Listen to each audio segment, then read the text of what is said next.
Everyone. तो आज हम लोग सीबीएसई का जो कि टर्म 2 में भी है सर्कल्स चैप्टर्स को आज हम लोग डिटेल्स में समझेंगे और रिलेटेड जो प्रॉब्लम्स है एनसीईआरटी से वो भी हम लोग देखेंगे। सो कोई टाइम वेस्ट किए बिना चैप्टर को स्टार्ट करते हैं। Okay, so I'm Michael Datta. You're watching Mathematics. हर सवाल होगा solve. Okay, those who are new to this channel, you subscribe to the channel so that you don't miss out on any new videos. तो पहले circles में हमने class 9 में जो भी हम लोग ने सीखा है तो उसको हम लोग को यूज करके यहाँ पे क्लास 10 में उसी कंसेप्ट को हम लोग को और आगे बढ़ाना है। So will continue after that. ठीक है, तो पहले दो तीन चीज जो हम लोग क्लास 9 में पहले से सीख के आ चुके हैं, यहाँ पे फिर भी मैं थोड़ा सा रिकैप्चुलेट करा देता हूँ। तो फर्स्ट ऑफ ऑल अगर मैं एक सर्कल का बात करूं तो मान लीजिए मेरा एक सर्कल है ये। ठीक है, तो पहले जो चीज हम लोग को यहाँ पे पता होना चाहिए कि ये क्या है। तो ये जो लाइन है जो सर्कल को पर्टिकुलरली सिर्फ एक ही पॉइंट में आप लोग दे सकते हैं टच कर रहा है, तो इस लाइन को हम लोग क्या बोलते हैं, टेंजेंट। ठीक है, और वही अगर ये लाइन सर्कल को दो पॉइंट पे टच करे, जैसे कि यहाँ पे आप लोग को दिख रहा है कि यहाँ पे दो पॉइंट्स पे टच कर रहा है, तो इसको हम लोग बोलते हैं सेकेंड। ठीक है, तो लाइन का सर्कल के साथ डिफरेंट सिचुएशंस हो सकता है कि मतलब कितने पॉइंट्स ऑफ कांटेक्ट है एक लाइन का एक सर्कल के साथ। कोई कांटेक्ट नहीं भी हो सकता है, और अगर एक पॉइंट पे कांटेक्ट हो तो वो होगा टेंजेंट, और अगर दो पॉइंट पे कांटेक्ट होता है तो उसको हम लोग बोलेंगे सेकेंड। ठीक है, तो हम लोग पहले इस चैप्टर के स्टार्ट में कुछ थ्योरम्स है जिसको हम लोग पहले सीख लेंगे, और उन्हीं थ्योरम्स को अप्लाई करके हम लोग सम्स भी देखेंगे एनसीईआरटी से। ठीक है, तो पहले हम लोग स्टार्ट करते हैं थ्योरम नंबर 1 से।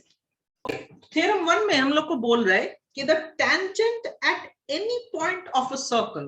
तो पहले हम लोग एक सर्कल को देख लेते हैं यहाँ पे। तो मान लीजिए ये मेरा एक सर्कल है, ठीक है, और मेरा यहाँ पे मान लीजिए एक लाइन ले लेते हैं जो कि तो अब दोबारा स्टेटमेंट को देखिए कि the tangent at any point of a circle. So मान लीजिए इस पॉइंट पे अगर मेरा टेंजेंट है, ठीक है, is perpendicular to the radius through the point of contact. इसका मतलब हुआ कि ये जो टेंजेंट का सर्कल के साथ जो कांटेक्ट है जो आप लोग को यहाँ पे दिख रहा है, ठीक है, इस पॉइंट के थ्रू जो मेरा रेडियस है, मतलब देखिए रेडियस तो यहाँ पे सेंटर का मेरा बहुत सारा रेडियस मैं बना सकता हूँ, ठीक है, पर इस पॉइंट ऑफ कांटेक्ट से अगर मैं एक रेडियस बनाऊं तो वो कैसा होगा, वो ऐसा होगा। ठीक है, ऐसा ही होगा। तो यहाँ पे ये बोल रहा है कि ये जो रेडियस होगा इस पॉइंट ऑफ कांटेक्ट पे वो इस टेंजेंट के साथ होगा परपेंडिकुलर। इसका मतलब ये जो रेडियस है ये मेरा इस टेंजेंट के साथ 90 डिग्री एंगल पे होगा। ठीक है, तो अगर मैं कोई भी सर्कल के कोई भी पॉइंट पे अगर मेरा टेंजेंट है तो वो उस पॉइंट पे जो रेडियस है सर्कल का उसके साथ परपेंडिकुलर होगा। ठीक है, बिल्कुल क्लियर है, बहुत आसान है। ठीक है, बाकी चलते हैं नेक्स्ट थ्योरम पे। सेकंड थ्योरम देखते हैं। यहाँ पे क्या बोल रहा है कि the lengths of tangents drawn from an external point of a circle are equal. इसका मतलब हुआ कि मान लीजिए हमारे पास एक सर्कल है, ठीक है, और इस सर्कल के बाहर मैं कोई भी एक पॉइंट ले लेता हूं। तो मान लीजिए मेरा ये एक एक्सटर्नल पॉइंट है, ठीक है, ओके, कोई भी नाम इसको हम लोग दे सकते हैं, मान लीजिए इसका नाम दे देते हैं ए। ठीक है, तो बोल रहा है कि the lengths of tangents drawn from an external point. इसका मतलब ये जो एक्सटर्नल पॉइंट है इससे अगर मैं सर्कल की तरफ टेंजेंट्स ड्रॉ करूं तो मैं इस पॉइंट से एक सर्कल की तरफ कितने टेंजेंट्स ड्रॉ कर सकता हूं, एक तो ये और दूसरा हो गया मेरा ये, और तो कोई टेंजेंट बन नहीं सकता इस एक्सटर्नल पॉइंट से। और टेंजेंट का मतलब मैं वहीं तक ले रहा हूं जहां पे कांटेक्ट हो रहा है वहां पे मैं स्टॉप कर दे रहा हूं। ठीक है, तो ये जो, तो मतलब ये तो क्लियर हो गया कि एक्सटर्नल पॉइंट से सर्कल की तरफ दो ही टेंजेंट बन सकता है, उससे ज्यादा बन नहीं सकता। ठीक है, तो ये जो दो टेंजेंट मेरे को मिल रहा है कोई भी एक्सटर्नल पॉइंट से, तो ये जो दो टेंजेंट हमको मिला है ये इन दोनों का जो लेंथ होगा वो इक्वल होगा। इसका मतलब क्या हो गया, अगर मैं इन दोनों पॉइंट्स ऑफ कांटेक्ट को मान लीजिए P और Q अगर मान लो तो ये AP और AQ जो होगा वो इक्वल होगा। So the lengths of tangents from an external point of a circle are equal. ठीक है, क्लियर है। So PA equal to QA।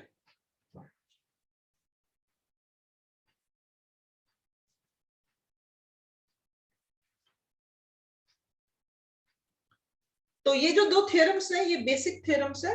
तो अभी स्टार्टिंग के जो सर्कल का जो बेसिक नॉलेज हमको चाहिए उसके लिए ये दोनों थ्योरम अभी के लिए काफी है। बाकी हमने क्लास 9 में जो भी हमने थ्योरम सीखा उसको हम लोग यहाँ पे भी अगर जरूरत पड़ा तो अप्लाई कर सकते हैं। ठीक है, तो आगे हम लोग अभी एनसीईआरटी में से कुछ सिलेक्टिव सम्स हम लोग अभी देखेंगे। तो और फिर हम लोग का जो सर्कल्स का आइडिया है वो और ज्यादा क्लियर होगा। तो चलते हैं एनसीईआरटी के एक्सरसाइज 10.2 पे। 10.1 में बेसिकली कुछ है नहीं, तो इसलिए मैं डायरेक्टली 10.2 से स्टार्ट कर रहा हूं। ओके, सो एक्सरसाइज के पहले सम को यहाँ पे देखते हैं। देखिए यहाँ पे एज एमसीक्यू दिया हुआ, पर हम लोग इसको एज ए सम ट्रीट कर रहे हैं। तो यहाँ पे दिया हुआ कि from a point Q the length of the tangent to a circle. तो पहले तो यहाँ पे हम लोग एक सर्कल ड्रॉ कर लेते हैं। ठीक है, तो मान लीजिए ये मेरा सर्कल हो गया, और जैसा कि इन लोग ने हम लोग को कहा है कि एक एक्सटर्नल पॉइंट मेरे पास है जो कि जिसका नाम है Q। तो उस पॉइंट से हम लोग इस सर्कल की तरफ एक टेंजेंट हम लोग ड्रॉ कर रहे हैं। ठीक है, तो मान लीजिए ये मेरा टेंजेंट हो गया। Okay, the length of the tangent to circle is 24 centimetre. मतलब इसका इस टेंजेंट का लेंथ दिया हुआ है 24 centimetre. And the distance of Q from the centre, तो मान लीजिए अगर ये मेरा सेंटर हो गया, तो यहां से ये जो Q का मेरा डिस्टेंस है ये भी मुझको दिया हुआ है। ये कितना दिया हुआ है? इट्स 25। ओके, तो इस वाले पॉइंट को हम लोग नाम दे देते हैं कुछ भी। मान लीजिए ये पॉइंट मेरा P हो गया। ठीक है, तो ऑब्वियसली ये जो मेरा पॉइंट है और जो सेंटर है सर्कल का उसको हम लोग O नाम दे देते हैं।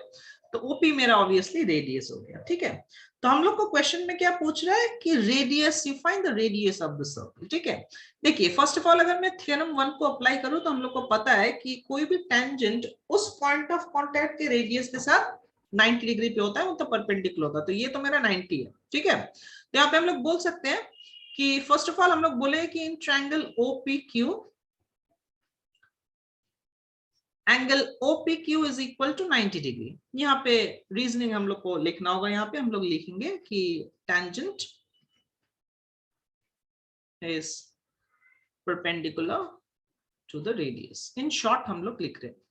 बस एग्जामिनर को आप कन्विंस कीजिए कि आपको कंसेप्ट पता है। ठीक है, तो उसके बाद अगर ये 90 होता है तो ऑब्वियसली ये तो मेरा राइट एंगल ट्रायंगल हो गया, और राइट एंगल ट्रायंगल है तो हम लोग पाइथागोरस भी अप्लाई कर सकते हैं। पहले देखिए इसमें हाइपोटेन्यूज कौन सा है। अगर ये 90 हो तो उसका ऑपोजिट वाला साइड हाइपोटेन्यूज होता है, मतलब OQ हो गया मेरा हाइपोटेन्यूज। सो अगर मैं पाइथागोरस थ्योरम अप्लाई करूं यहाँ पे तो क्या होगा? OQ square is equal to OP square plus PQ square. ठीक है, यहाँ पे डेफिनेटली लिखिए साइड में कि हम लोग पाइथागोरस थ्योरम अप्लाई कर रहे हैं। कहीं पे भी कोई भी थ्योरम, कोई भी प्रॉपर्टी ऑफ ज्योमेट्रिकल कोई भी चैप्टर में अगर यूज कर रहे हैं तो आपको डेफिनेटली वो मेंशन करना है, नहीं तो मार्क्स कटेगा। तो OQ का वैल्यू है 25, वो यहाँ पे सब्स्टिट्यूट करने, तो 25 स्क्वायर हो गया। OP का वैल्यू, OP रेडियस है, वो हमको निकालना है। ठीक है, और PQ दिया हुआ है 24, तो मतलब OP स्क्वायर मेरा क्या हो गया? 25 का स्क्वायर सबको पता होना चाहिए 625, 24 का स्क्वायर होता है 576। सो अगर सब्ट्रैक्ट करेंगे तो हम लोग को मिलेगा 49। तो OP फिर क्या हो गया? OP अगर स्क्वायर रूट करते हैं तो प्लस माइनस 7 मिलेगा। अब नेगेटिव तो लेंथ हो नहीं सकता, तो हम लोग सिर्फ पॉजिटिव वाले वैल्यू को कंसीडर करेंगे। तो OP मेरा हो गया 7। तो हम लोग क्या कंक्लूड करेंगे कि therefore the radius of the circle is 7 centimetre. तो आसान था, सम तो आसान था, पर हम लोग को कंसेप्ट को, अब तो जो भी हमने यहाँ पे कंसेप्ट सीखा है बस उसी को हम लोग को अप्लाई कर देना है बस। ठीक है, सो बाकी हम लोग अभी चलते हैं नेक्स्ट क्वेश्चन में। तो आगे हम लोग देखते हैं क्वेश्चन नंबर 3।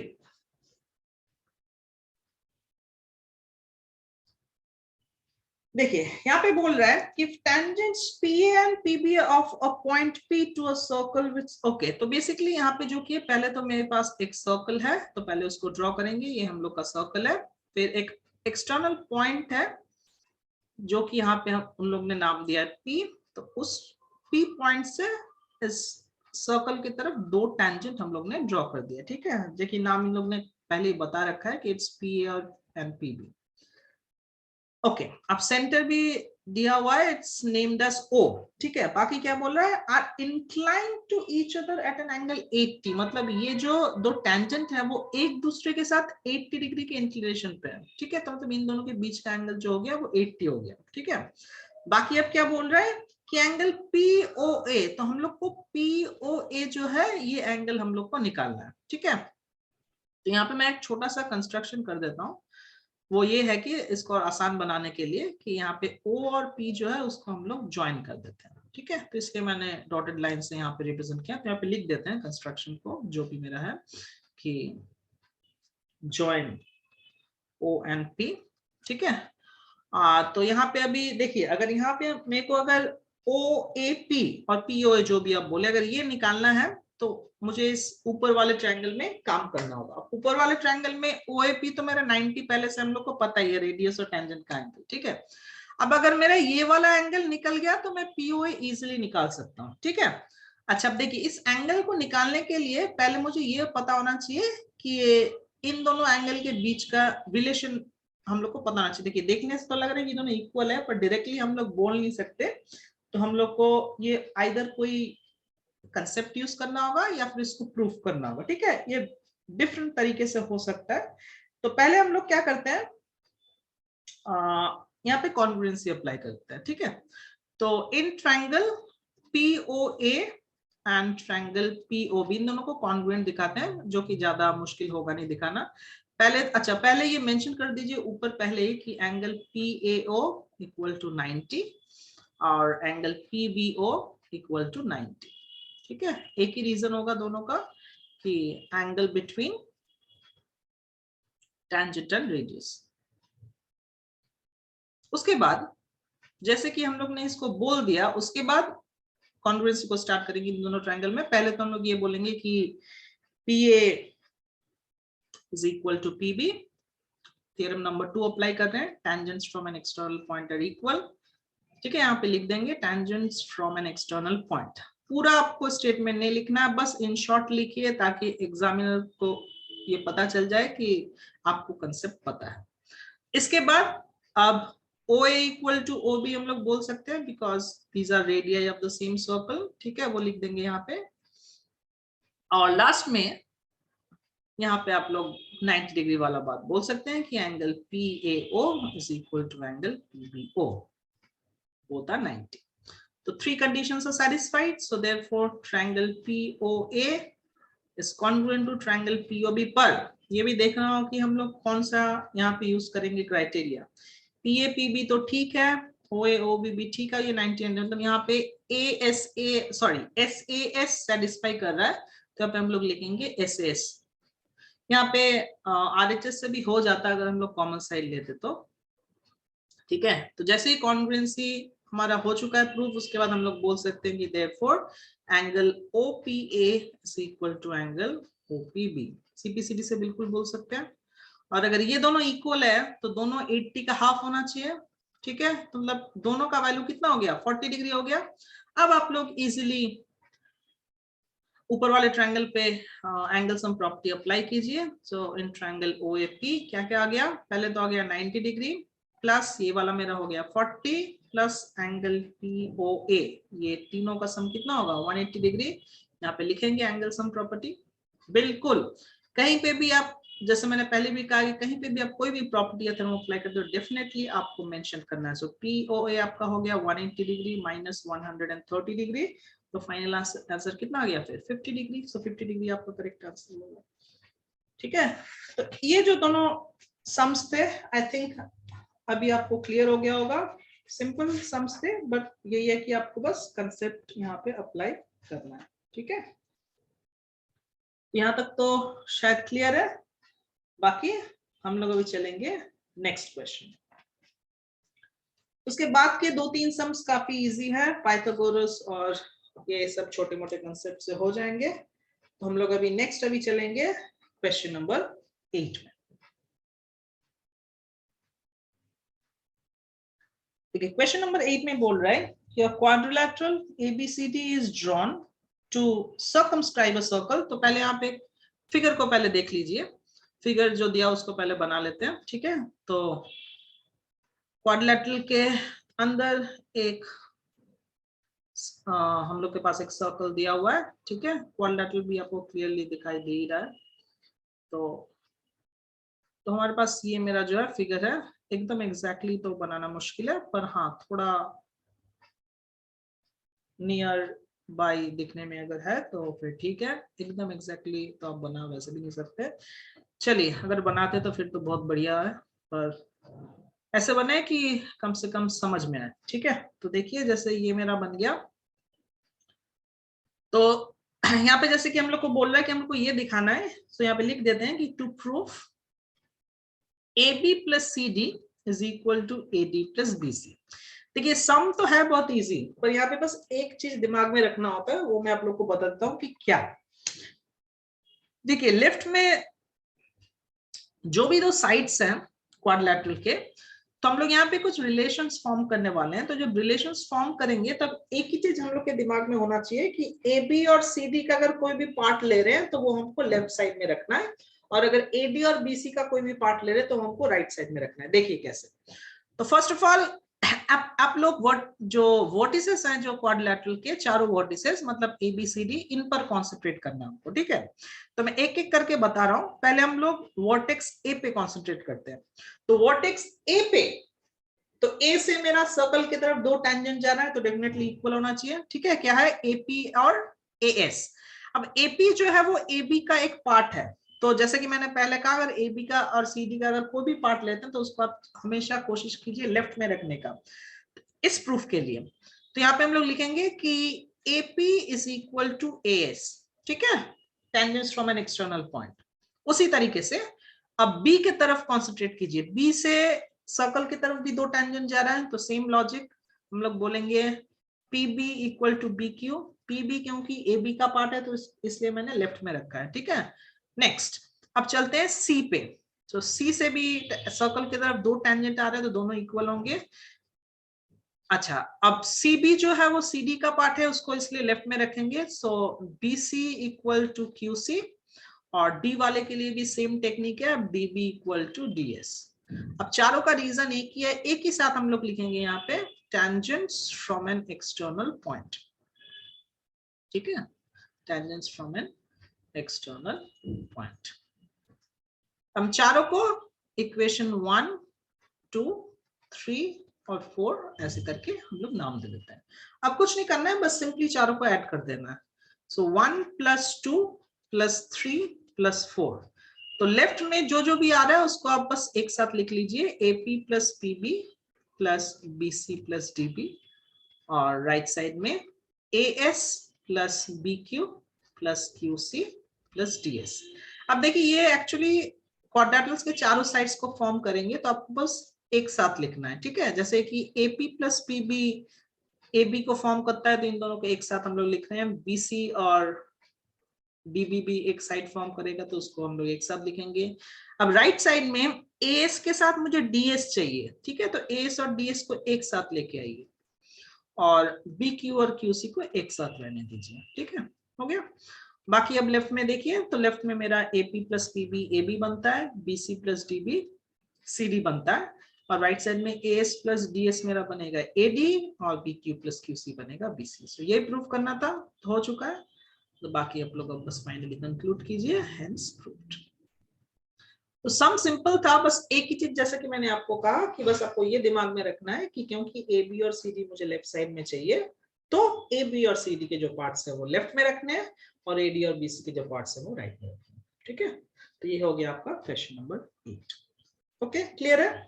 बाकी अभी चलेंगे क्वेश्चन नंबर 9। देखिए इस एक्सरसाइज में मेरा कोशिश ये है कि आपको जो मेन सम्स है मैं आपको दिखा देना हूं, जो इजी वाले सम्स है, छोटे सम्स है, वो आप खुद भी कर सकते हैं, ठीक है। फिर भी अगर आपको डाउट होता है कोई भी सम में, तो आप कमेंट सेक्शन में मुझे लिखिए, तो मैं बिल्कुल उसके सोल्यूशन भी आपको बताऊंगा। Next question number 9।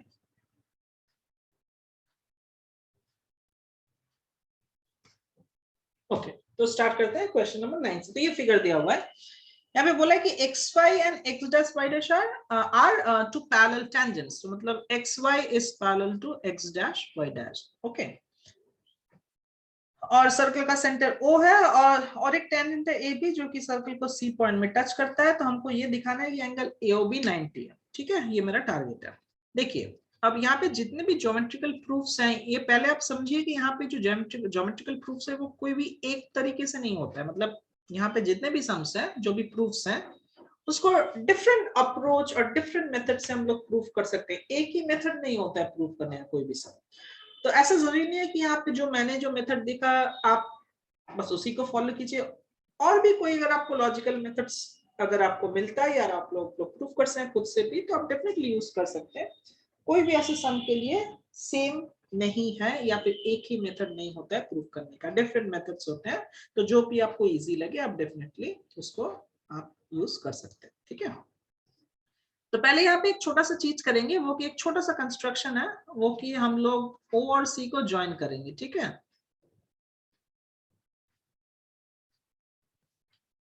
तो यहाँ पे ज्वाइन करते हैं O और C को। मेरा टारगेट है AOB को 90 दिखाना। ठीक है, तो पहले जैसे कि मैं बोल रहा था कि यहाँ पे बहुत बहुत तरीके से हम लोग यहाँ पे कर सकते हैं। तो मैं आपको एक तरीका बताता हूँ। तो पहले हम लोग जो करेंगे वो ये कि हम लोग पहले प्रूफ करेंगे कि ये जो ट्रायंगल OPA है और OAC है, ये दोनों कॉन्ग्रुएंट है। ठीक है, चलिए, तो in triangle OPA and triangle OCA, first of all OP और OC को हम लोग इक्वल बोल देते हैं because they are radii of the same circle. ठीक है, एक ही सर्कल के रेडियस है।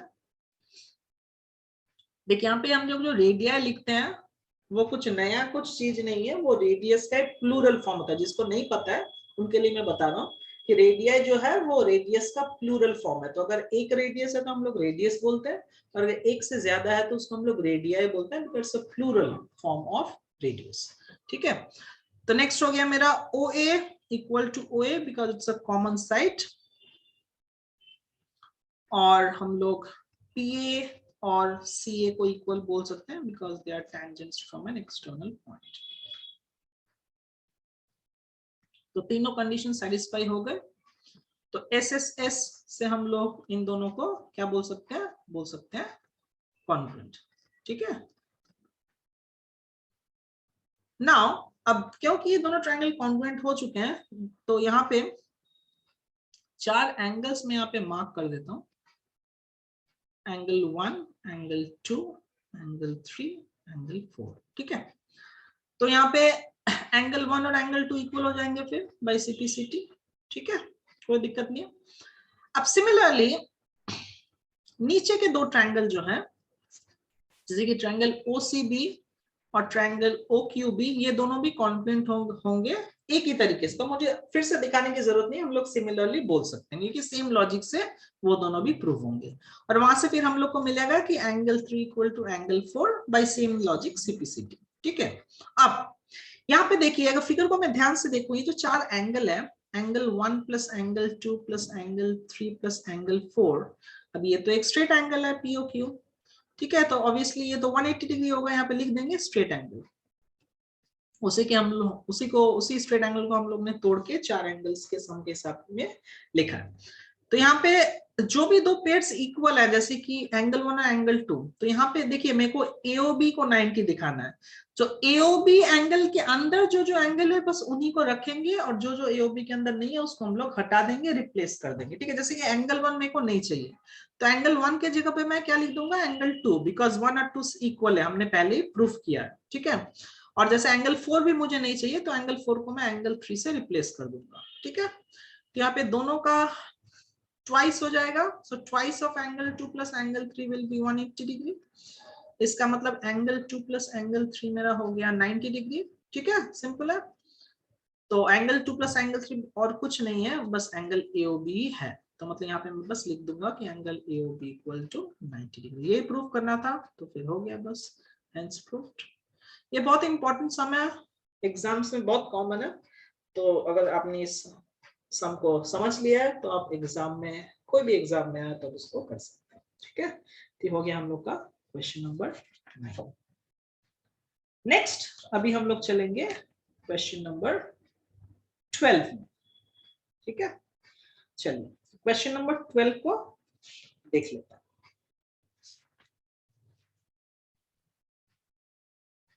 ओके, तो ये हम लोग का फिगर दिया हुआ है। क्वेश्चन में ये बोल रहा है कि triangle ABC is drawn to circumscribe, circle मतलब उसके अंदर है जो कि टच कर रहा है उसके साइड्स को, रेडियस 4 सेंटीमीटर, मतलब सर्कल का जो रेडियस है वो 4 सेंटीमीटर, ठीक है। नेक्स्ट, तो यहाँ पे लिख सकते हैं हम लोग 4। नेक्स्ट यहाँ पे ये बोल रहा है कि ये जो लेंस है 6 और 8, जो कि आप लोग देख सकते हैं फिगर में यहाँ पे मार्क किया हुआ है कि 6, ये 6 है और ये 8 है, ठीक है। बाकी वो चाहते हैं कि हम लोग ये निकाले साइड ए बी और एसी का हम लोग लेंथ निकाले, ये क्वेश्चन में पूछा गया, ठीक है। तो देखिए इसमें हम लोग क्या करेंगे, हम लोग यहाँ पे थोड़ा सा कंस्ट्रक्शन कर लेंगे। तो हम लोग करेंगे यहाँ पे, देखिए 2 पॉइंट्स ई और एफ मैंने मार्क किया है और फिर मैं ज्वाइन करने वाला हूँ, ज्वाइन ओ ई ओ एफ, ठीक है।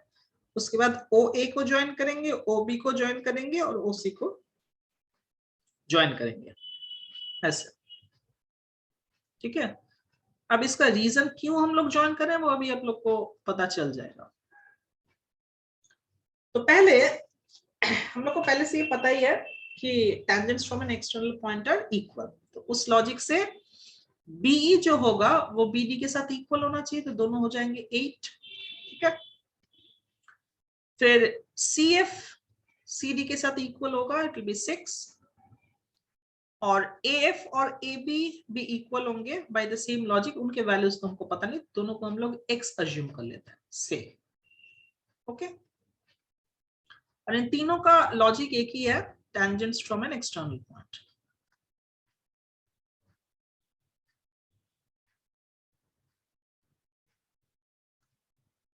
ओके, उसके बाद यहाँ पे हम लोग क्या करेंगे, देखिए हम लोग को निकालना है ए बी और ए सी है, सो बेसिकली हमको बस x के वैल्यूज चाहिए, ठीक है। तो x का अगर हम लोग को वैल्यू निकालना है तो हम लोग क्या करेंगे, ये जो पूरा ट्रायंगल है, इस पूरे ट्रायंगल का हम लोग एरिया निकालेंगे। पहले हेरोन्स फॉर्मूला से इसका एरिया हम लोग निकालेंगे। तो पहले तीनों साइड्स देख लेते हैं, तो उन लोग को नाम दे देते हैं, जैसे स्मॉल a नाम दे देते हैं BC को, जो कि है 14 सेंटीमीटर, 6 + 8। B नाम दे देते हैं, यहाँ पे लिख भी देते हैं ताकि आपको कोई कंफ्यूजन ना हो, A नाम दे देते हैं हम लोग। फिर मेरा जो AC हो गया उसको हम लोग B से डिनोट करते हैं, जो कि हो गया यहाँ पे x + 6, और जो AB है उसको C से डिनोट करते हैं, वो मेरा हो गया x + 8, ठीक है। तो इसका मैं सेमी पेरीमीटर निकालूं तो ये मेरा हो जाएगा, फिर इन तीनों को ऐड करेंगे तो होगा 2x + 28, so whole divided by 2, so semi perimeter में मेरा कितना हो गया, x + 40, ठीक है। उसके बाद निकालते हैं s - a, तो ये हो जाएगा x, फिर निकालते हैं x - b, तो ये मेरा हो जाएगा 8, और सॉरी s - b, हाँ, और लास्ट वाला s - c वो हम लोग का फिर हो जाएगा 6, ठीक है। तो बस हेरोन्स फॉर्मूला जैसे करते हैं उसी तरीके से हम लोग करेंगे। तो ये हो जाएगा एरिया ऑफ ट्रायंगल ABC, जो कि हो जाएगा √of s, मतलब x + 14, फिर हो गया into x into 8 into 6, ठीक है। तो अगर इसको मल्टीप्लाई करके लिखे तो ये मेरा हो जाएगा x + 14 into 48 into x, ठीक है। अब इसको अभी इसी फॉर्म में रखते हैं, ठीक है, इसको बाद में फिर से यूज करेंगे। बाकी अब इसके बाद फिर ट्रायंगल एबीसी का एरिया फिर मैं दोबारा निकालूंगा, पर इस टाइम थोड़े दूसरे टेक्निक से हम लोग निकालेंगे, ठीक है।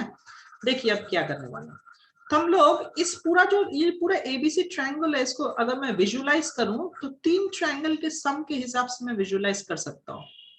देखिए, तो एरिया ऑफ ट्रायंगल जो एबीसी हो गया उसको मैं लिख सकता हूं कि it's area of triangle OCB plus area of triangle OBA plus area of triangle OAC, ठीक है। अब इनके वैल्यूज लिखते हैं।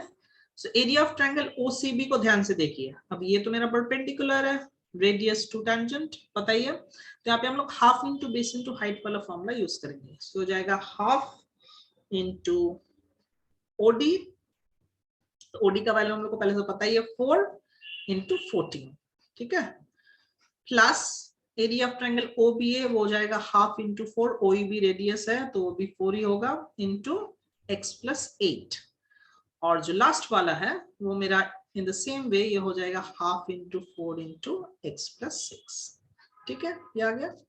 अब यहाँ पे अगर मैं इवेल्युएट करूं तो पहला वाला वैल्यू हो जाएगा 28, ये हो जाएगा plus twice of x plus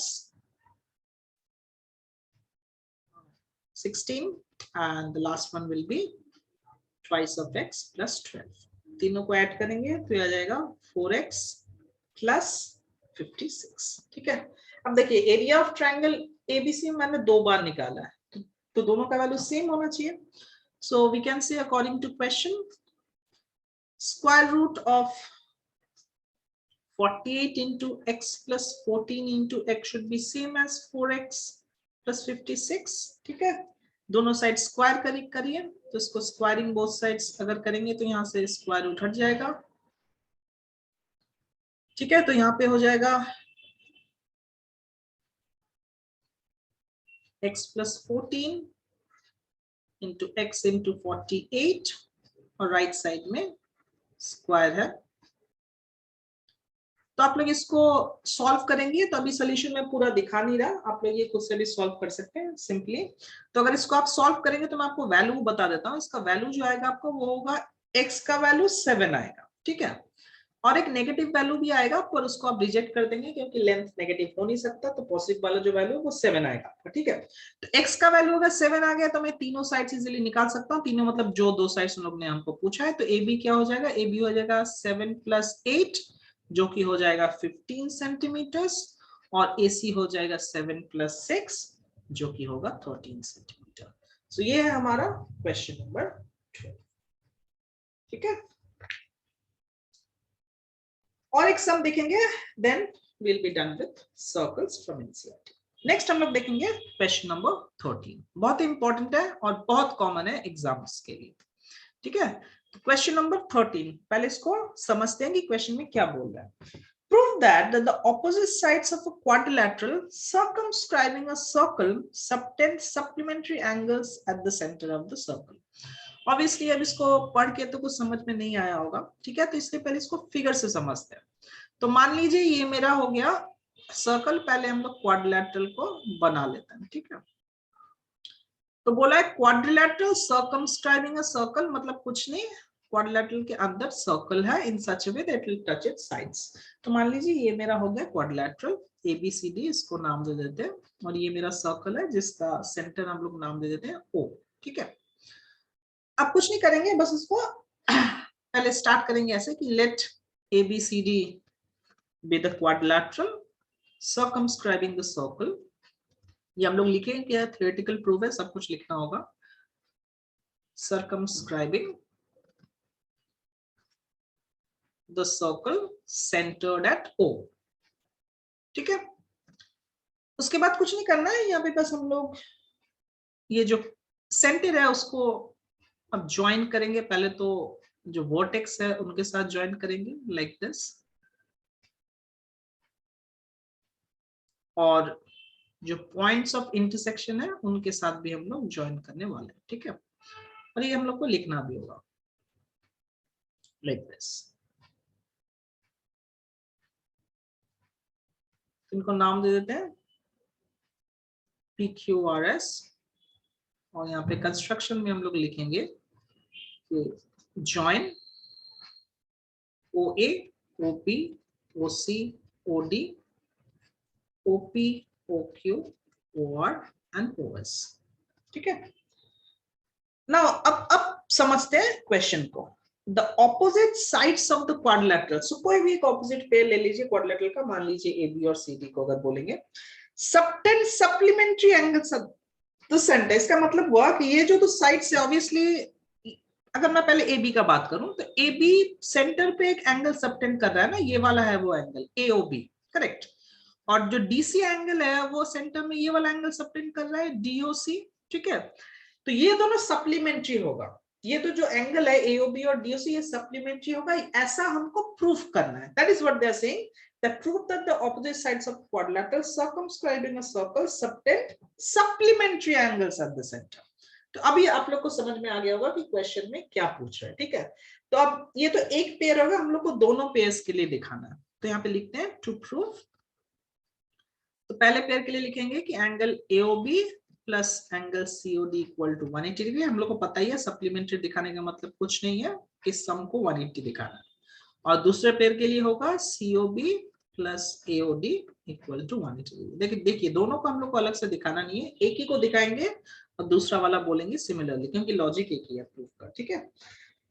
यहाँ पे क्या करेंगे, यहाँ पे जितने भी एंगल्स हम लोग को दिख रहे हैं, यहाँ पे टोटल 8 एंगल्स आपको दिख रहे होंगे सेंटर पे इन ऑल।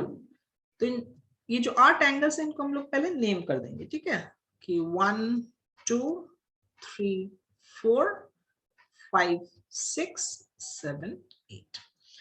यहाँ पे 8 एंगल्स है तो 8 ट्रायंगल्स भी आपको दिख रहे होंगे। अब इनमें से हमको 2 ट्रायंगल्स लेना है, ठीक है, कोई भी 2, पर कौन कौन से वाले जो कि वर्टेक्स पे है, ठीक है, उन दोनों को लेना है। तो कोई भी एक वर्टेक्स को आप टारगेट कर लीजिए। मान लीजिए मैं अगर C वर्टेक्स को टारगेट करता हूं तो C वर्टेक्स पे 2 ट्रायंगल हम लोग को दिखेंगे, जो कि है triangle OQC and triangle OCR। इन दोनों को बस हमें कॉन्ग्रुएंट दिखाना है, ठीक है। तो सेम तरीके से होगा जैसे कि पहले हमने और एक क्वेश्चन में भी किया था। तो पहले तो OR equal to OQ, radius of the same circle, ठीक है। उसके बाद next OC equal to OC, जो कि हो गया कॉमन, और RC इक्वल टू QC होगा because tangents from an external point, ठीक है, सेम। तो 3 कंडीशन हो गए। तो ट्रायंगल OQC OCR से कॉन्ग्रुएंट होगा, ठीक है, बाय SSS।